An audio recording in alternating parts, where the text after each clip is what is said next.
be in New Orleans during Essence Festival.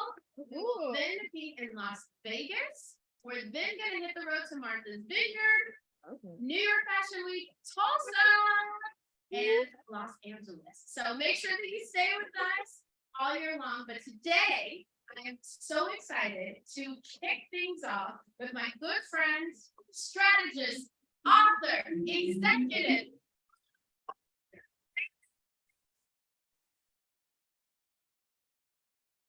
Tina Wells is with us at Mountain's house.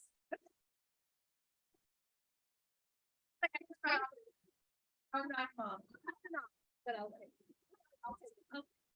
Tina just got off the plane and she came straight here. So thank you for making it. And the weather has been crazy and you showed up. Oh, I'm so happy. To not be in 30 degrees in New Jersey. Well, what a paper I did. We'll take the bet. So this is a big day because in 2 weeks, Tina has her book coming out, The Elevation of Focus. We're going to talk about here about today. So just start with who you are, why you're amazing, all the great things that you're doing, relevant media. Oh gosh, all the things. I always say I'm an accidental entrepreneur.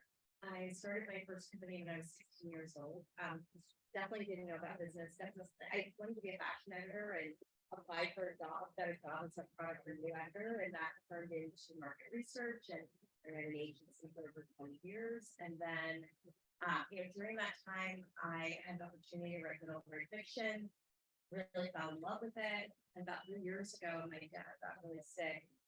It's one of those life moments where you're like, what am I doing? Am I doing what I want to do? And I decided to really make a hard pivot and close the agency. Had an opportunity to really pursue fiction. And that just grew and grew during the pandemic to, 14 middle grade books in partnership with Target. Yeah. It's pretty good. Middle grade books in partnership with Target. And then, in 2 weeks from now, you're going to see my first brand in partnership with Target called Elevation by Tina Wells, which is a home office line, and the elevation of growth. So it's been a busy few years, but it's been, time doing exactly what I like to do. So really excited to talk about it. Well, I love what you said. Oftentimes we're working in corporate, we're running an agency, or whatever it is we're doing, and then something happens. And we have to take a step back and we say, is this what I want to do? Should I be doing something different? And you heard that, and then you made the transition. So, as someone who also runs an agency, and that's how we met. What was it like to say, I'm going to stop doing what I've been doing for so long, and I'm going to go on this new path and really dive into my happiness? I think the first step is always really scary, especially when you know how to do something really well. I was approaching my 40s. I don't think that's the time when you're like, let me just throw out all the plans and do something I have no idea how to do. Of getting outside my comfort zone for me. But then once I did it and took the first step, I was like, oh, this is way better. So, the first step was, and then I was quitting everything. My parents got really concerned for a while. I was running a program at work and I was like, I quit that too. And they're like, okay, is everything okay? Like, it's great. But you get comfortable with it. Well, and you got comfortable with it and very successful with that change. So 14 books, new book coming out. What's been the difference? Because every book is special. So what's been the difference with those books into now going into the elevation? I think the biggest change, which I talk about in the book, is really getting to a place of work-life harmony and understanding what that meant, right? I think for so long we've been taught you need to be in balance, but we all know now, especially post-pandemic, that doesn't exist, right? And so I really started, again, thinking of spending so much time with my dad during that period and realizing, he's really happy, he's really content with what his life is and how do I get to that sense of peace that he has. And he's still with us, very fortunate his dad is still here, but I learned a lot and I really wanted to lean into work-life harmony. And I talk a lot about this in my book. And I'm saying this to say, I'm not frazzled and busy and crazy in the way I used to be. And I think sometimes when we're like doing it, we're like, I mean, you think you have to be so frantic. And, I have some of the biggest projects, really the biggest projects of my life, launching in 2 weeks, and I don't feel frazzled and crazy. I feel very aligned. And so, that's the goal of the book, is to also, give some tips so that you can be very aligned as we're doing all the things we want to do. I love that work-life harmony. I mean, there's so much to be said about balance, and as we all know, there really is no such thing as this like balance every day. And if we can find harmony, then I think it can give us a sense of peace and it can help us. And so when you were writing the book, what were some of the things that kind of magically appeared to you? Because it's like you set out to write, and then as you're writing, a different part of creativity is unlocked. So what was something that you found as you were writing? Yeah, so I have a great writing partner, Stephanie Smith. We've done 10 books together. And so part of the book felt like Stephanie was my therapist. Asking me the questions. And I remember, so in the elevation approach, there are 4 phases: preparation, inspiration, preparation, and transformation. And it guides you through a process that really helps you for big ideas. And Steph and I were on transformation. We were talking about it, and one of the things I share in the book is about 3 years ago, almost 4 years ago now, I was going through a process for an IUI. And I was going to have a child of my own, and it was or I guess it's 3 years ago, it's right before the pandemic hit. And I had like one more appointment, and I remember saying to my mom, this COVID thing is going to be bad. I'm going to cancel. I can't let you go to this doctor's appointment. And talking with Steph about it, she asked a really interesting question. She said, do you feel like you have to start again? And I said, well, no, I completed that cycle, right? I think so many of us have ideas or dreams that never manifested, that we feel like if only I had done the thing.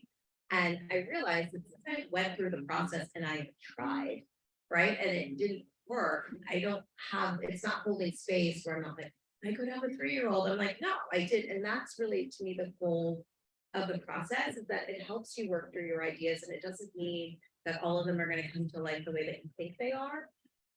But it's going to stop taking up room in that space, in that emotional space of saying, if only, if only. And so that's really the goal. And I learned, so that was an epiphany for me in writing the book, was like, oh, I've also experienced this, and this is really, my goal for the reader, is that they realize how to get those ideas fleshed out. Wow, that is so powerful, because there are so many things and we have to have so much control over our minds, right? Because we could be stuck in what if. And the magic is that we're here now. Yeah. And so through your book, it sounds like we're going to be able to think about what is something that I can let go of, and how do I move forward? Because it's hard to be stuck. And I think for many of us, we have big visions and goals and dreams, and every day it's a new thing. And so how do you let go what you need to let go, and then flow with what you need to flow? Yeah, and I talk about that in the book. I have these 12 principles of instant elevation. And one of them, my mom actually writes about this in the book. It's the idea of letting go of what no longer serves you, right? And so I think it's a constant process of saying, okay, I don't want to do this anymore. And it's also giving yourself permission to evolve, right? I think so often we're held hostage to dreams we had 5 years ago. We're all different people today than we were even 2 years ago, right? With what we've all just collectively gone through. And so, that step in the process is really important for me, to constantly evaluate, is what I want today, same thing I wanted 3 months ago. And really it's the permission piece, right? I think many of us are very good at identifying what we want. It's feeling that it's going to be acceptable to pursue that. I think it's where some of us get a little messed up. Well, and the acceptability, I think, is what it is, because to your point, we've all just been through so much, and we're continuing to recover, to rejuvenate, to restore ourselves from that. And so the acceptance piece, it's phenomenal. And even when you think about kind of 3 key takeaways that you want, because we have the 12 steps, we have the process, like what are the takeaways that you want someone after they've read it to say, that's Tina Wells' elevation approach? Here's what I'm taking. Oh God. Okay. I have 12 principles. I've been asked this a lot. What are my favorites? Okay. I would say first, get curious. I think that curiosity is incredibly important. Just to get into your next stage, understanding who you are, asking yourself questions about where you want to go. Then I would say the instant elevation principle around creating your own rituals.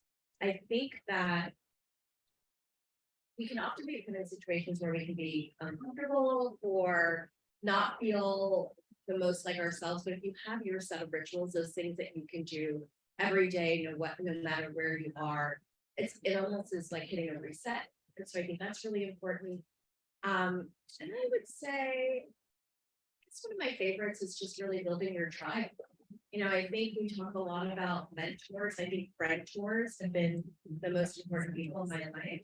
And so I think it's my mentors who ground me, who hold me accountable, right? Because they're experiencing many of the same things I am. And they're like, that's not true. Why are we saying that? 3 younger sisters, and they are very much my mentors. And like, Yeah. okay, got it. So it's okay. You do those 3 things, you're gonna always at least find yourself in a place where you feel in flow and you do feel like you're achieving that work-life harmony. And being clear, I would say a bonus is understanding what your non-negotiables are. And only you know that. And a lot of what the book is gonna ask you to do is really sit with yourself and get to know yourself and be really clear. And I think when you have clarity and you have your boundaries, it makes it easier to harmony. Oh my gosh, I love this. And exactly. Thank you. Thank you. It makes me think about, we started Founder's House, this is our self-care Saturday, with Yumi from Flex and Fly, leading us in breathing and yoga. And the importance of those rituals for acceptance, for grounding, for understanding our non-negotiables, and being able to be quiet and just be with ourselves. So I appreciate you. We are so excited for the elevation approach and the elevation by Tina Wells coming out in Target. With our timing, shout out the timing. Where can we get the book? Where can we shop? And you can pre-order the book now. Actually, I pre-ordered. I have pre-ordered. to get your Beyond the Book course, there's a free course you get that helps you with work-life harmony now ahead of the book. But the pub date is March 21st, and on March 26th, you will see Elevation by Tina Wells in over 1,500 Target stores. Online, there were 18 products that I hope inspire work-life harmony in your life and really enjoy. There's some of them that you guys are gonna take my favorite everything bags. And so I'm just so excited for people to experience it and to really bring work-life harmony into their life. Thank you, Tina. We will all be shopping March 21st, and we'll also be at Target, and we are so happy to support it. Already in your thing. Thank you. Thank you so much.